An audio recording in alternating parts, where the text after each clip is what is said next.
castelo forte é o nosso Deus, escudo e boa espada, com seu poder defende os seus, a sua igreja amada, com força e com furor, nos prova o tentador, com artimanhas traz e astúcias infernais, iguais não há na terra. É como a introdução à carta de Paulo aos Filipenses. Tá certo? E para tanto, eu quero convidar os irmãos à leitura da carta de Paulo aos Filipenses, no capítulo 1, os versos 1 e 2.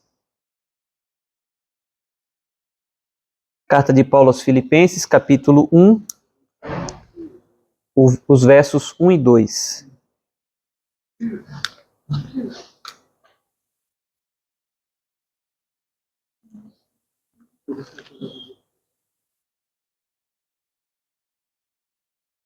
Amém, queridos?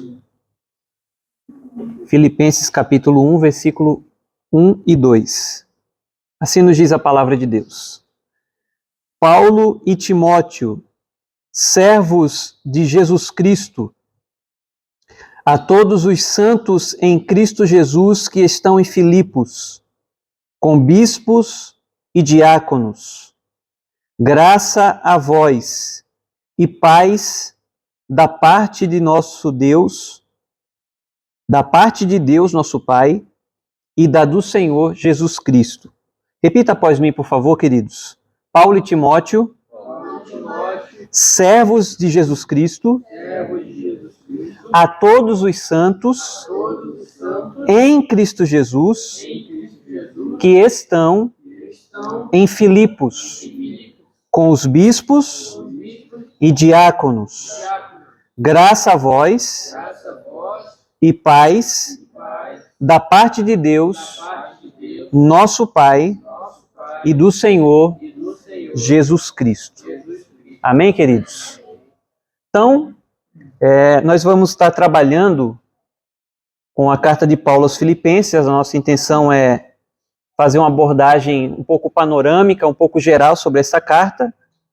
E a primeira questão que nós vamos abordar aqui é tratarmos Filipenses a partir da sua perspectiva literária. Ou seja, Filipenses trata-se de uma carta ou de uma epístola, né?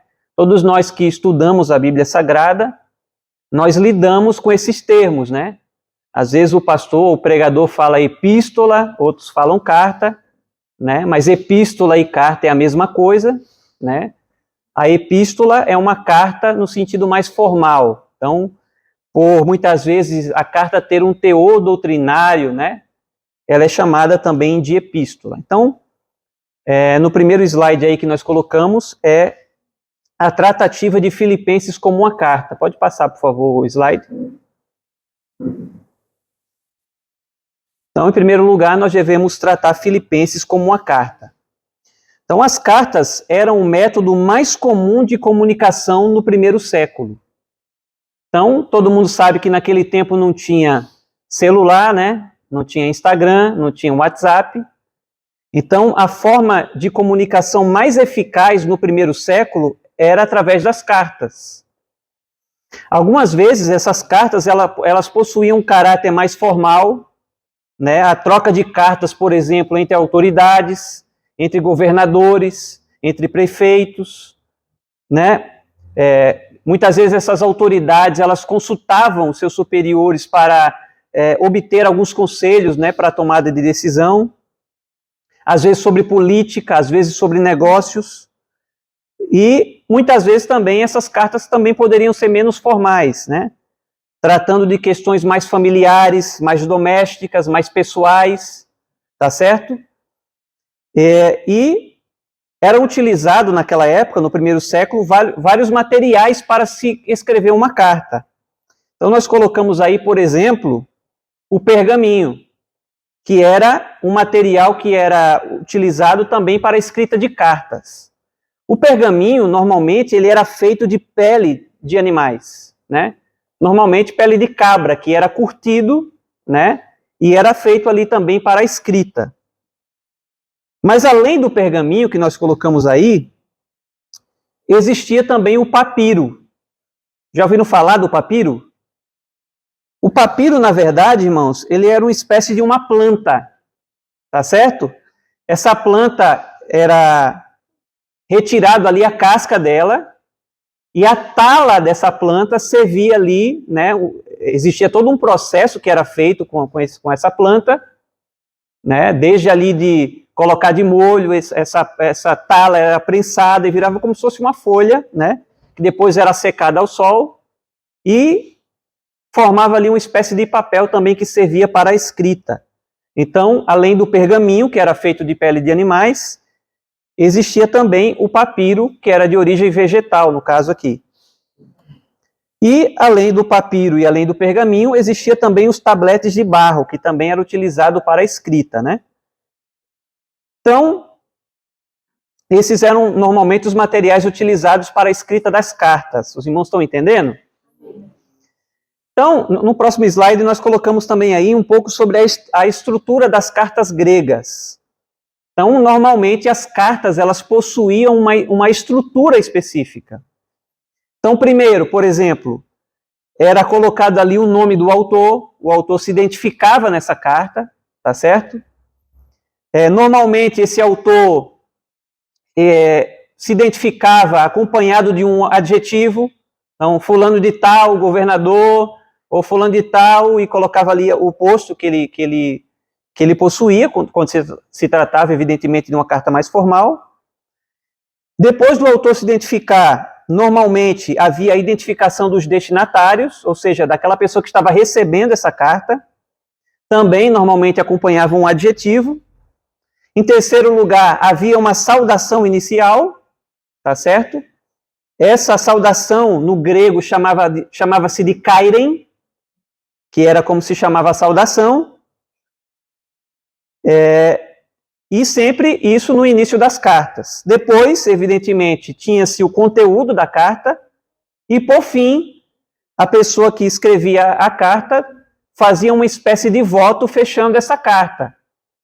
Muitas vezes desejando saúde àquela pessoa que estava recebendo a carta, ou um tipo de voto finalizando. Então, perceba, as cartas no tempo de Paulo, no tempo de Jesus, no primeiro século, existia ali uma estrutura muito bem definida. Primeiro, o nome do autor. Segundo, a identificação dos destinatários. Terceiro, uma saudação inicial, chamada no grego de kairen. Depois, o conteúdo dessa carta. E quinto, um voto finalizando. Amém, irmãos? Então, um exemplo disso que nós podemos observar, desse método, dessa estrutura que eu acabei de mencionar, é se nós analisarmos, por exemplo, o texto de Atos dos Apóstolos. Então, Atos capítulo 23, versículo 25 a 30, nós temos ali o exemplo de uma carta ao estilo grego, quando o comandante Cláudio envia uma carta para o governador Félix sobre a prisão de Paulo pelos judeus, para ser julgado por ele. E nesse contexto nós podemos observar essa estrutura que eu acabei de mencionar aqui para os irmãos. Então vamos ler o texto lá de Atos, irmãos? Atos, capítulo 23, versos 25 a 30. Assim nos diz: o comandante escreveu uma carta nesses termos: Cláudio Lísias, ao excelentíssimo governador Félix, saudações. Este homem foi preso pelos judeus e estava prestes a ser morto por eles, quando eu, sobrevindo com a guarda, o livrei, por saber que ele era romano. Querendo certificar-me do motivo por que o acusava, levei-o ao sinédrio deles. Descobri que ele era acusado de coisas referentes à lei que os rege, mas nada que justificasse a morte ou mesmo a prisão. Sendo eu informado de que ia haver uma emboscada contra o homem, tratei de enviá-lo imediatamente ao Senhor, intimando também os acusadores a irem dizer na sua presença o que eles têm contra ele. E por fim, é dito ali, passe bem. Então, nós podemos observar essa estrutura ali, né, do autor, da identificação de quem está recebendo, uma saudação, o conteúdo da carta e, por fim, ali um voto desejando saúde para aquela pessoa que está recebendo a carta. Até aqui tudo bem, irmãos? Então, por que eu estou falando tudo isso? Porque nós estamos tratando Filipenses a partir da sua origem. Filipenses é uma carta. E nós precisamos entender o que significa isto para podermos entender o escopo daquilo que nós estamos tratando nessa noite. Em terceiro lugar, no próximo slide, nós colocamos ali a utilização das cartas no Novo Testamento.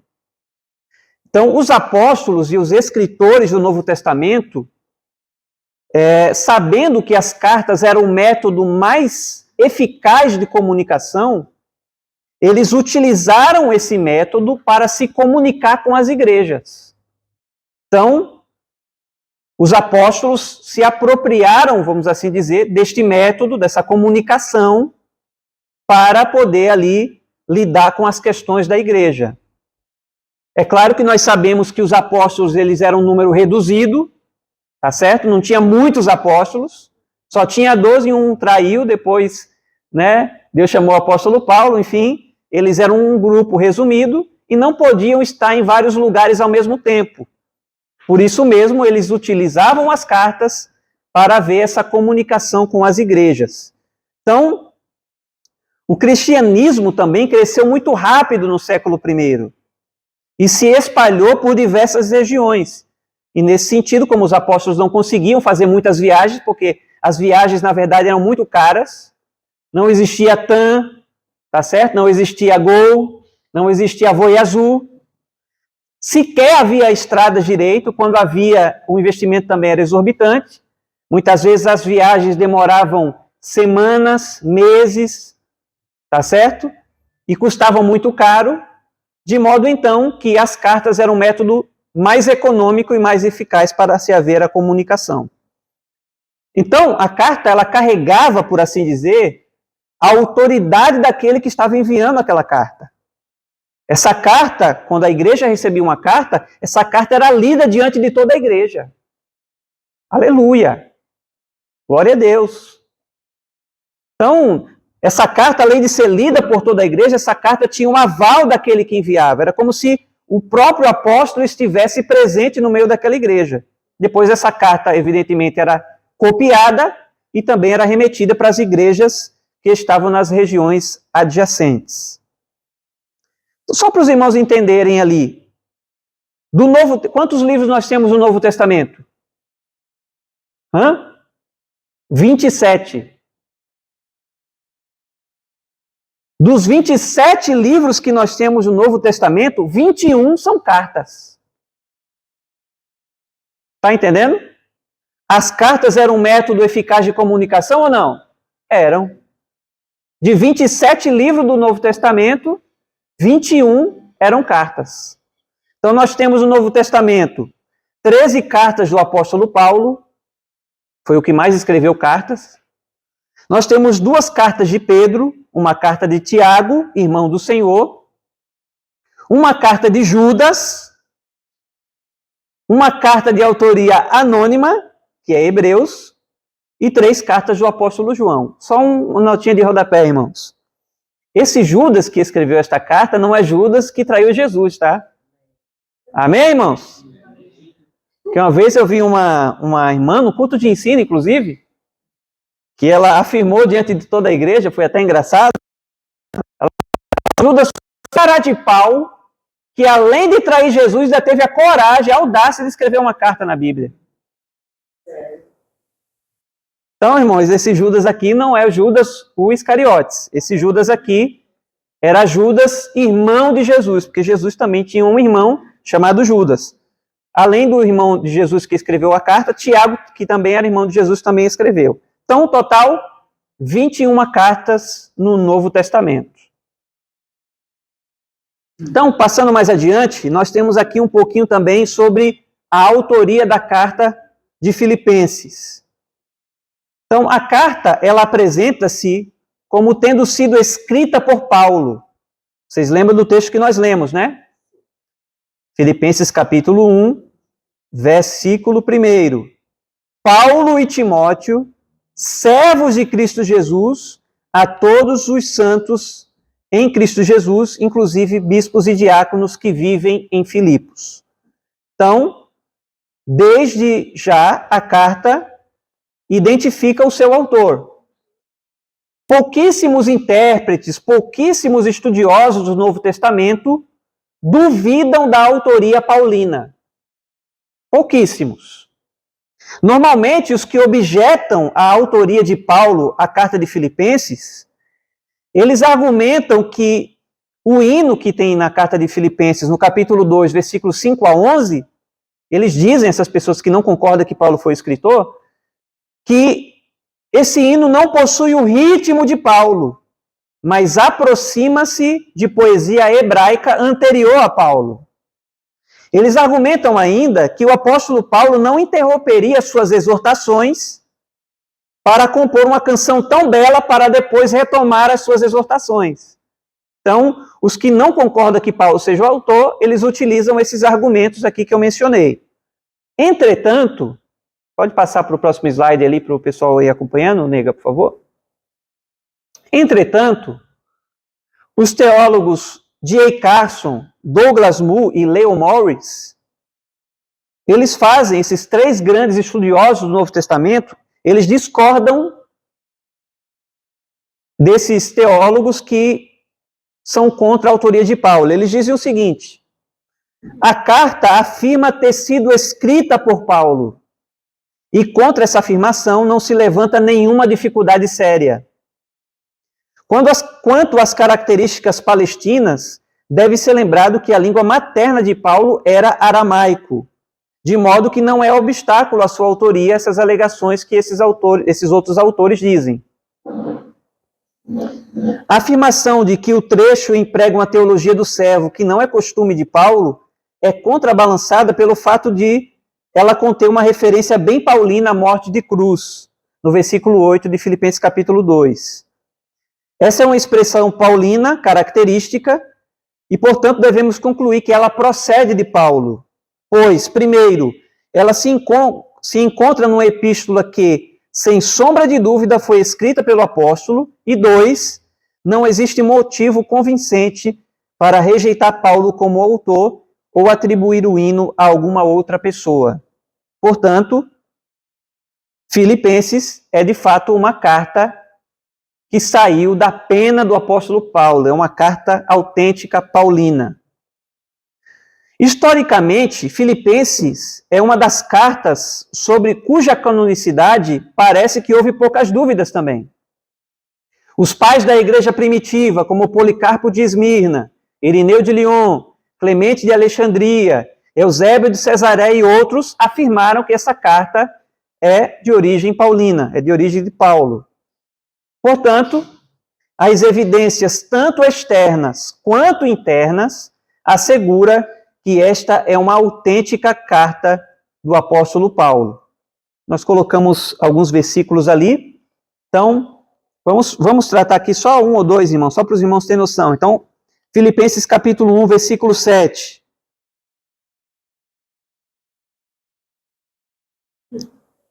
Como tenho por justo sentir isso de vós todos, porque vos retenho meu coração, pois todos vós fostes participantes da minha graça, tanto nas minhas prisões, como na minha defesa e confirmação do Evangelho.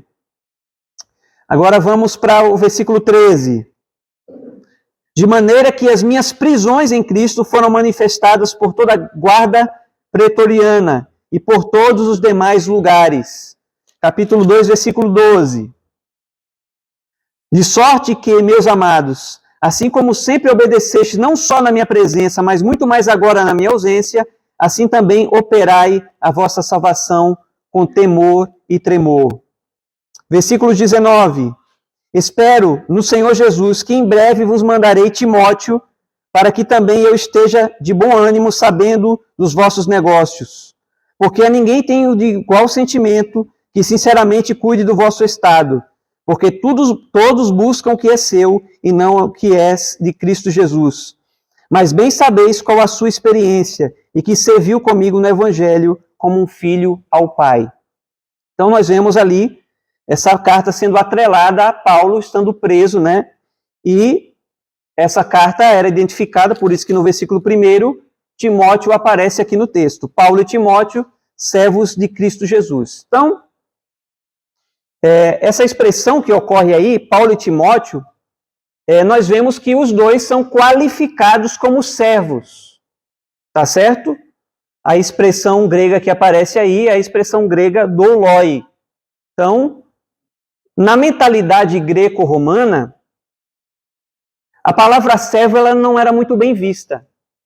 Tá certo? Paulo se identifica como servo de Cristo Jesus, ele Timóteo, mas essa expressão servo, no mundo greco-romano, ela não era bem vista. Porque dava a ideia do sentido mais pejorativo, para designar uma classe de pessoas que era desprezada da sociedade, tá certo? Por exemplo, os escravos, eles não possuíam direitos, eles eram propriedades de seu dono. Já na mentalidade hebraica do Antigo Testamento, o servo, a palavra servo, tem uma outra conotação. Então, na mentalidade grega, servo era algo pejorativo, mas na mentalidade hebraica, na mentalidade do Antigo Testamento, a palavra servo era um termo de dignidade, tá certo? Era um termo que era atribuído a grandes homens de Deus, como, por exemplo, Moisés. Então, nós vemos lá em Deuteronômio 34 e 5, que Moisés ele é chamado de servo do Senhor. Nós não sabemos qual era a intenção de Paulo ao se apresentar assim. Talvez ambas as coisas. Ele era, à semelhança dos grandes homens de Deus do Antigo Testamento, um servo de Deus. E, ao mesmo tempo, ele era um escravo. Mas não um escravo de Roma. Paulo era escravo de Cristo. Paulo não estava preso por vontade de homens, mas por propósito da graça de Deus.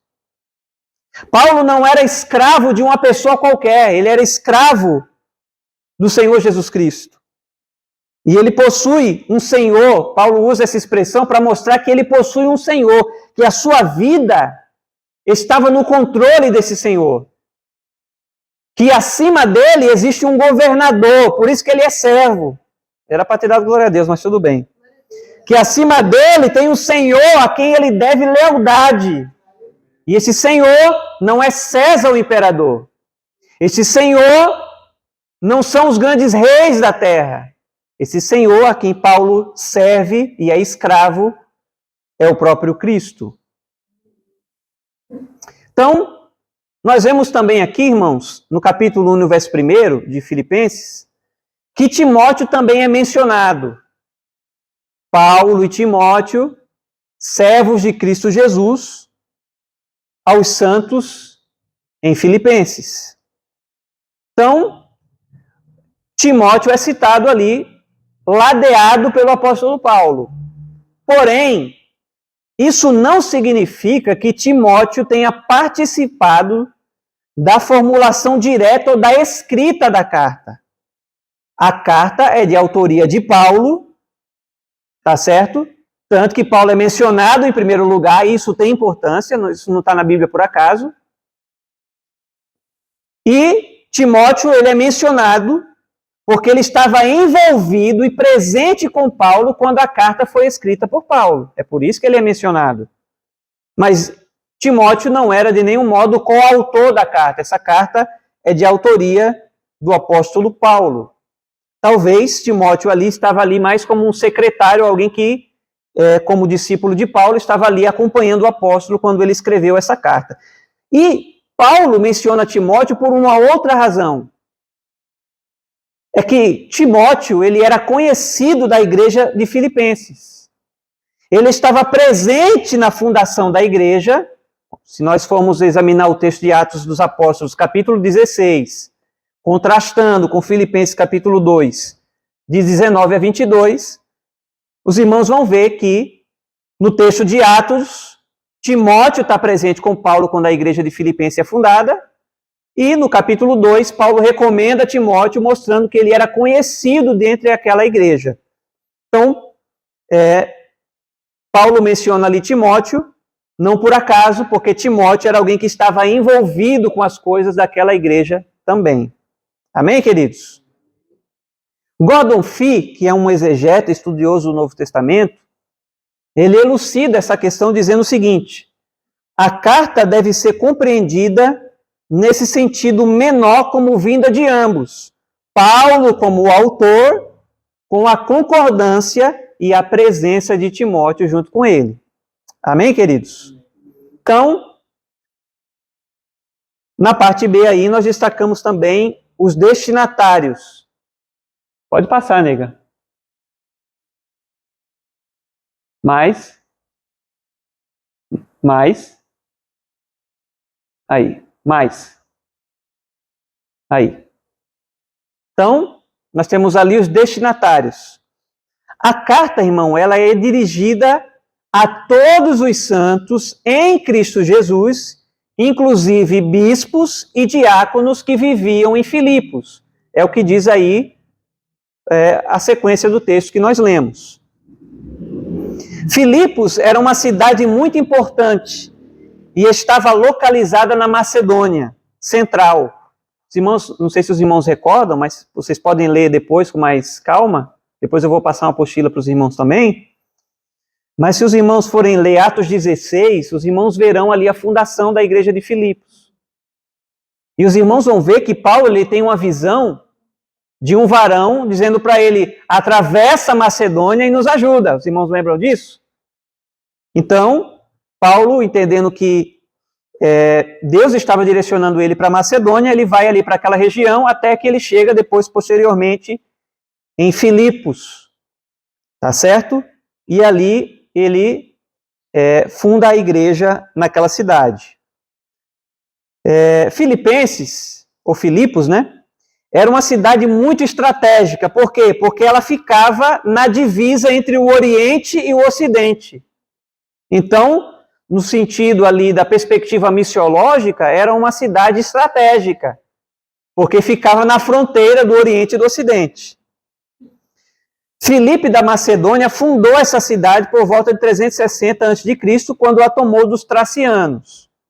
Sua ideia era dominar as rotas comerciais entre a Ásia e a Europa, porque, como eu disse, ficava na divisa, tá certo?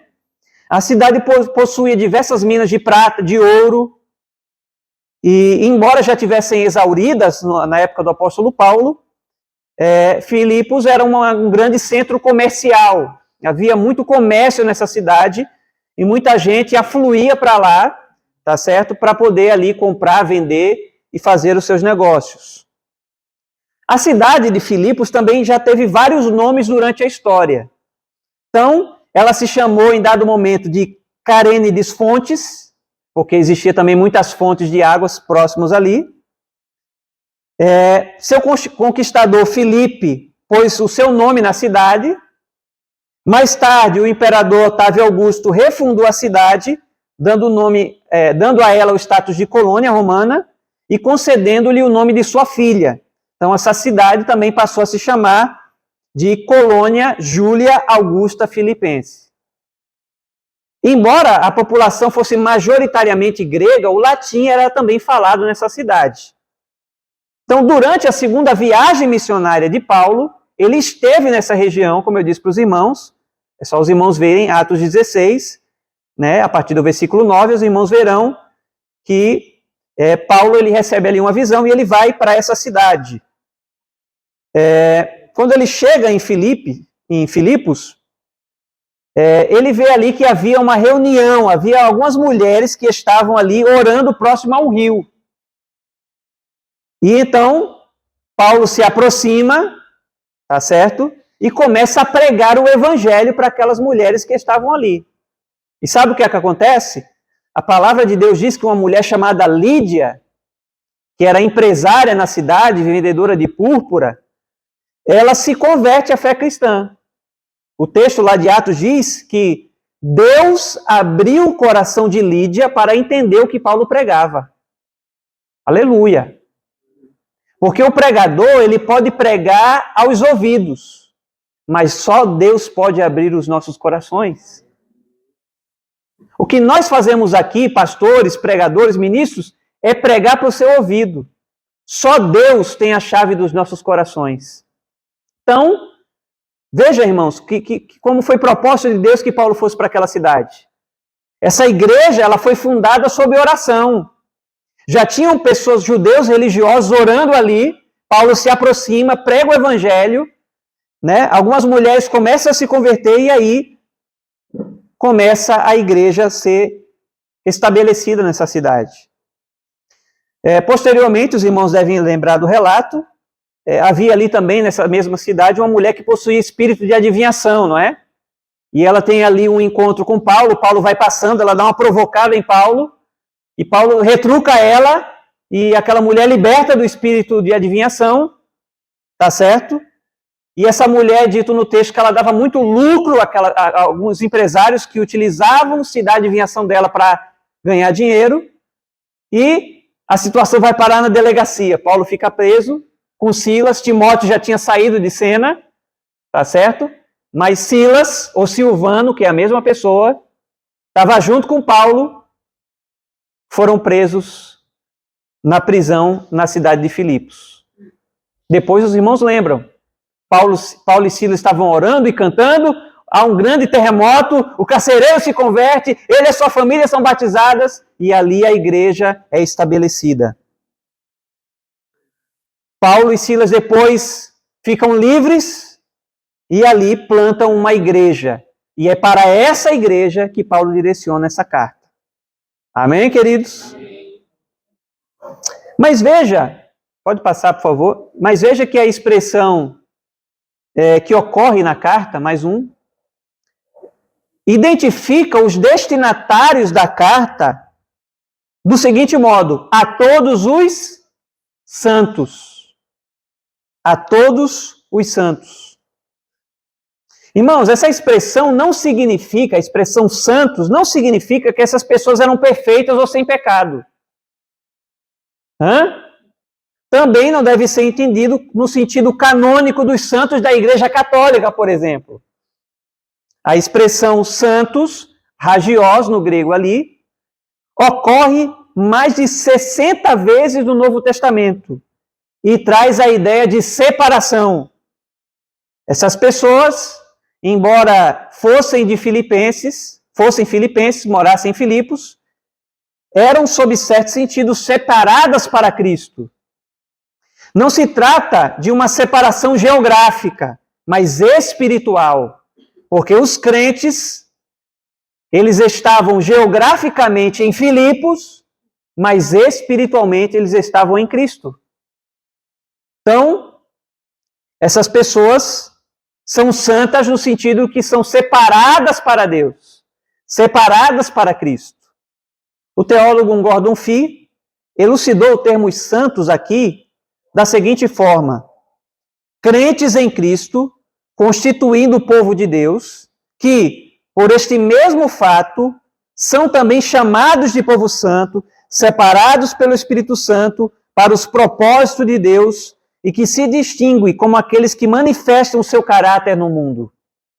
O fato de se tornarem povo santo é resultado direto do seu relacionamento com Jesus. Eles são, como o texto diz, santos em Cristo Jesus. Entendeu ou não? Eles não são santos em si mesmos. Eles são santos em Cristo Jesus. É por causa do relacionamento deles com Jesus que eles são santos. Então, irmãos, nós não podemos olhar no espelho e dizer: bendito seja eu, glórias a mim. Porque nós não somos santos em nós mesmos. Nós só somos santos na medida em que nos relacionamos com Deus.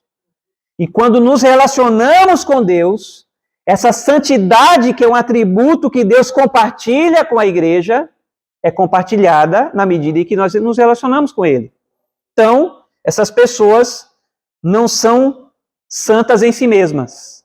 Os crentes são santos em Cristo Jesus. Tá certo?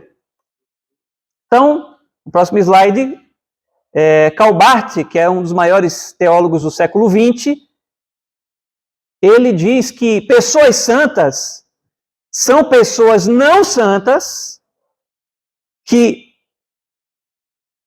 mesmo sendo não santas, foram, entretanto, separadas, reivindicadas, requisitadas por Deus para o seu controle, para o seu uso, para si mesmo, que é santo. Eita, glória a Deus! Pessoas santas são pessoas não santas que, mesmo sendo não santas, foram, entretanto, separadas, reivindicadas e requisitadas por Deus para o seu controle, para o seu uso, para si mesmo, que é santo. Então, porque Deus requisitou essas pessoas que não eram santas, elas foram tornadas santas. Então, a nossa santidade, nesse sentido, é emprestada por Deus. Tá certo? Então, mas Paulo também, irmãos, na sequência, para a gente já ir encerrando, ele também faz menção ali na carta de bispos e diáconos. Não é isso? A todos os santos em Cristo Jesus, inclusive bispos e diáconos que estão no meio deles. Veja, que o bispo e o diácono está no meio das igrejas. Paulo não trata o bispo, o pastor e nem o diácono como estrelas. Eles estavam no meio da igreja. Eles estavam em contato com a igreja. Eles estavam ajudando a igreja. A Bíblia não trata de líder como alguém que você coloca ele num quadro e você moldura ele na parede. Não. Paulo não é estrela. Não existe pastor estrela. Todos são servos de Jesus, que estão no meio da igreja para servir. Eu já disse aqui no culto de obreiros, no estudo para obreiros, né? Mas vale a pena ressaltar novamente, que Deus não dá igreja para pastor. Sabia disso? Mas Deus dá pastores para a igreja. O pastor, o bispo, o diácono são dons de Deus para a sua igreja. Então, Paulo ele menciona ali o bispo, que a palavra grega ali é episcopos, que significa supervisor, que eram aqueles encarregados de supervisionar a igreja, ensinar, dirigir, proteger o rebanho contra os falsos mestres. Entendam, irmãos? Alguém me ouve? Amém. Não dorme não, irmão. Veja aqui comigo, ó. Pastor, presbítero e bispo no Novo Testamento é a mesma coisa. Tá? Eu sei que existem algumas igrejas que diferenciam por uma questão meramente organizacional de cada igreja. Mas, biblicamente falando, bispo, pastor e presbítero é a mesma coisa. Tá? Todos eles, ao pastor e ao presbítero e ao bispo é dado o dever de pastorear o rebanho, de supervisionar o rebanho, de ensinar o rebanho. Então, presbítero e bispo e pastor são termos intercambiáveis no Novo Testamento. Então, eu citei alguns textos ali, irmãos, não vai dar tempo da gente abrir todos os textos, evidentemente, mas, por exemplo, o texto de Atos, capítulo 20, versículo 28. É dito ali, olhai por vós e por todo o rebanho sobre o que o Espírito Santo vos constituiu bispos, para apacentares a igreja de Deus que ele resgatou com o seu próprio sangue. Então, veja que o bispo aqui, ele também apacenta o rebanho, ele cuida do rebanho. Então, ele é um pastor. E o apóstolo Pedro, escrevendo também aos presbíteros, diz lá em 1 de Pedro 5, versículo 1 a 2, é dito aos presbíteros, apacentai o rebanho de Deus. Então, como nós vemos, são termos intercambiáveis. Também tem os diáconos que aparecem ali, mencionados, que eram aqueles que eram os ministros designados para cuidar da assistência social da igreja, né? Então, nós podemos observar que havia uma organização na igreja. Perceba, irmãos, que quando Paulo escreve, no plural, diáconos no plural. Então, a igreja, ela tinha um colegiado de bispos e um colegiado de diáconos que ajudavam a administrar as coisas da igreja. Gordon Fee diz o seguinte: mesmo que esses títulos, bispos e diáconos, ocorram apenas aqui e nas epístolas pastorais, no corpus paulino, não devemos assumir que isso sugere que as outras igrejas paulinas não tivessem esse tipo de liderança, ou que esse é um desenvolvimento posterior em duas igrejas. Líderes são destacados para a honra na primeira das cartas, que é Tessalonicenses. E não é concebível que outras igrejas não o tivessem. Então, esses tipos de ministros existiam em todas as igrejas ali que o apóstolo Paulo fundou. Né? Ele ia fundando igrejas e ia também estruturando essas igrejas com bispos e com diáconos para servirem a igreja. Então, nós temos ali, no próximo slide, uma saudação inicial. Então, até agora a gente tratou só do versículo 1, né, irmãos? Paulo e Timóteo, servos de Cristo Jesus, a todos os santos, inclusive bispos e diáconos que estão no meio da igreja. E então agora nós partimos para o versículo 2, que fala sobre a saudação que há aí na carta. Que é qual saudação é essa? Que saudação é essa? Graça e paz a vós, da parte de Deus nosso Pai e do Senhor Jesus Cristo. Então perceba que Paulo utiliza aqui dois grandes termos para saudar a igreja. O primeiro termo é a palavra charis, que é graça, e o segundo termo é a palavra eirene, que é paz. Então, se nós formos falar aqui do termo grego, nós teríamos ali charis e eirene. Se os irmãos fossem ler no grego, no Novo Testamento, os irmãos veriam que no versículo 2 há essas duas expressões de Paulo para saudar a igreja. A primeira expressão é charis, tá? Que escreve charis, mas na verdade se lê haris, tá? E existe a palavra eirene, graça e paz. O que ele faz aqui é unificar duas saudações de dois povos distintos. Vocês lembram que no início do ensino eu falei que a saudação nas cartas gregas começava com um termo chamado charis? Então, charis era a saudação que os gregos faziam. Mas Paulo também fala aqui de uma outra saudação, que é a palavra paz, que no grego é eirene e que no hebraico é shalom. Então, o que é que ele faz aqui? Unificar a saudação de dois povos. Por quê? Porque a igreja era mista, entre judeus e gregos. Tá certo? Então, ele faz aqui a unificação de charis, que era o termo grego, com eirene, que era a tradução da palavra paz, que era o mesmo equivalente da palavra shalom no hebraico. Um dos conceitos elementares de graça é que graça denota o quê? Um favor. Mas há diferença entre o favor humano e o favor divino. Então, por exemplo, o pastor Marcelo vai lá, em dado momento, ele me faz um favor. Só que daqui a 2 semanas, o pastor Marcelo, vamos supor, ele precisa de algo e porque ele me fez um favor, eu também vou fazer um favor para ele. Ou seja, o favor humano distingue-se do divino nesse sentido. Por quê? Porque o favor que Deus faz é um favor imerecido. É um favor para o qual não há trocas. Então nós fazemos favores, mas o favor de Deus é um favor imerecido.